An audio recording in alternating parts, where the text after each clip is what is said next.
సినీ లోకమే. సినీ లోకం కూడా ఎక్కడండి, తగ్గించారు కదా. ఆయన ఒక సినిమా చేస్తే రోజుకు 2 కోట్లు ఇచ్చారు.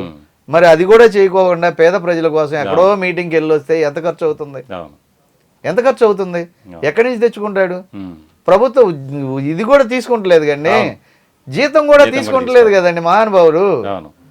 పార్టీ కార్యాలయానికి అంత ఖర్చా అని చెప్పి భయపడి తీసుకెళ్లి పార్టీ కార్యాలయం, ఆయన ఒక ఎమ్మెల్యే ఆఫీసును కూడా తీసుకెళ్లి పార్టీ కార్యాలయంలో పెట్టుకుని ఎవరండి ఇలాంటి నిజాయితీ పరులు ఉండేది?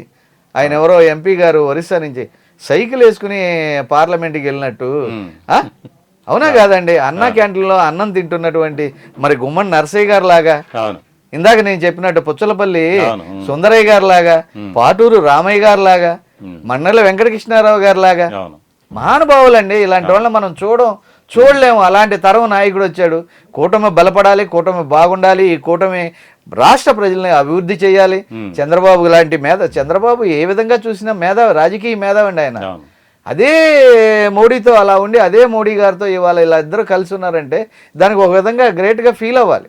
కానీ ఏంటంటే కలవటానికి కారకులైనటువంటి మీ ఇద్దరిని కూర్చోబెట్టి పెళ్లి చేసిన పంతులు గారికి ప్రిఫరెన్స్ ఇవ్వకపోతే, పవన్ కళ్యాణ్ గారు అనే పంతులు గారికి పెళ్లి చేసింది నేనే రాని ఈయన చెప్పుకుంటారు, ప్రజలు చెప్పుకుంటారు.